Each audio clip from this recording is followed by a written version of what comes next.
They came expecting an easy victory. 1,000-year military doctrine, perfect algorithms, total control.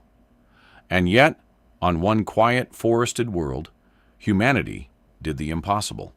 Not with superior firepower, not with numbers, but with choice. The collective learned the truth. Humans are unpredictable, and unpredictability is a weapon no logic can survive. The observation deck should have been empty. Commander Calith of the Argentus Collective stood motionless, her silver-plated fingers gripping the crystalline railing as Earth rotated below, a blue marble wrapped in innocent clouds. Behind her, the doorway hissed open. She didn't turn. She already knew what was coming. "You're going down there?" said Operative Rend, his voice carrying the metallic rasp of someone who'd survived 3 planetary purges. "Against protocol."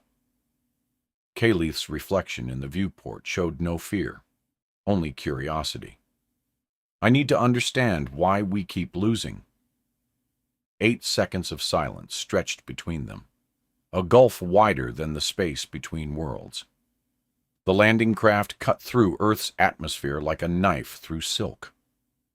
Inside, Calith studied the data scrolling across her neural interface. 17 collective outposts, obliterated.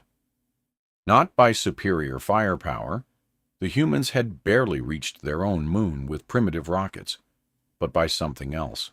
Something the Collective's 1,000-year military doctrine couldn't categorize. Rend piloted with mechanical precision, but his jaw was set. The analysts call it adaptive irrationality. Humans don't follow predictable combat algorithms. They improvise. "Improvisation is chaos," Calith responded. "And chaos loses wars." "Tell that to Outpost 7. The craft settled in a forest clearing. Twilight painted everything in uncertain shades of gray. They found the human within an hour, a young male, mid-20s, kneeling beside a stream. He wore torn clothing and carried no visible weapons. His hands were submerged in water, washing something, blood perhaps. He didn't run when he saw them. "Your collective scouts," he said, standing slowly. His eyes were dark brown, impossibly deep. "I'm Jasper Holloway. I was at Outpost 7. Calith's weapon remained trained on his chest, but her mind raced. This human had been present during their greatest defeat? Impossible. No survivors had been reported. "You're claiming credit for the assault?" Rend demanded, moving to flank him. Jasper smiled, not with triumph, but something closer to sadness. "Credit? No. I was trying to stop it." The confession hung in the air like smoke. Calith's tactical implants screamed warnings, calculating threat probabilities, suggesting immediate termination. But she held fire. The pause cost her nothing and might reveal everything. "Explain," she commanded. Jasper sat back down, seemingly unconcerned with the weapons aimed at him. "Your people think we're primitive, violent, unpredictable. You're right about 2 of those things." He picked up a smooth stone from the stream bed, turning it over in his palm. "But you misunderstand the 3rd. Humans are unpredictable because they're chaotic," Rend stated. "Simple, evolutionary failure." "No." Jasper's voice carried an edge now. "We're unpredictable because we choose to be. Your collective runs on pure logic. If X, then Y. Beautiful. Efficient. But we..." He threw the stone into the stream. "We can decide that X leads to Q, or 17, or nothing at all." Calith felt something unsettling in her core processors. Doubt. That's madness. That's consciousness. Jasper stood again, and this time both aliens tensed. "At Outpost 7, your tactical AI predicted every move we'd make.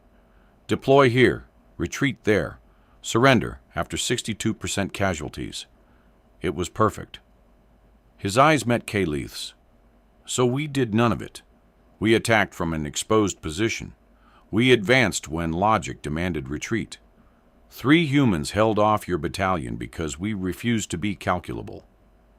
Wren's weapon discharged, not at Jasper, but at the ground near his feet. A warning. You're saying humanity's strength is suicide? I'm saying our strength is that we can choose suicide if we decide it means something. Jasper's voice grew quieter, more dangerous. You fear us because you finally met something that doesn't optimize for survival. We optimize for meaning, and meaning doesn't compute. Caleth lowered her weapon slowly. Around them, the forest had grown darker. Night creatures called to each other in patterns that followed no logical sequence, just like humans. The collective will send more ships, she said. Larger fleets. We'll adapt our algorithms to account for irrationality. Will you? Jasper asked. Or will you just build better cages for yourselves? Because here's what really terrifies you. To beat us, you'd have to become like us. You'd have to learn to be unpredictable, illogical, free. He paused. And if you did that, you wouldn't be the collective anymore. You'd be something new, something that can't be controlled. The silence that followed contained entire civilizations. Caleth's mind processed millions of scenarios, searching for the tactical advantage, the winning move. But Jasper was right. She was trapped in her own predictability. What do you want? She finally asked. Jasper smiled again, but this time it reached his eyes.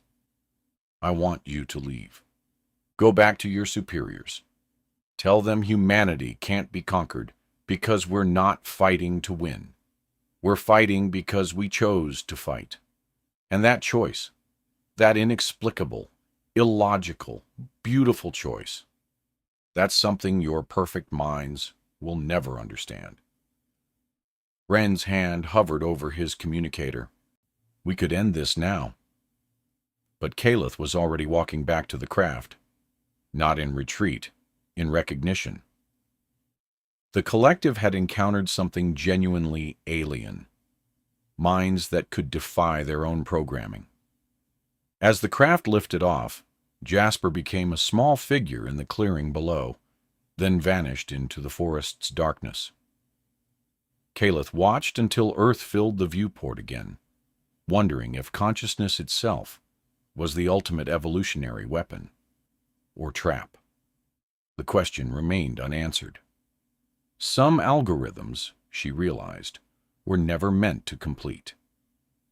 If this story made you question what it means to be free, hit that like button and subscribe for more tales from the edge of consciousness.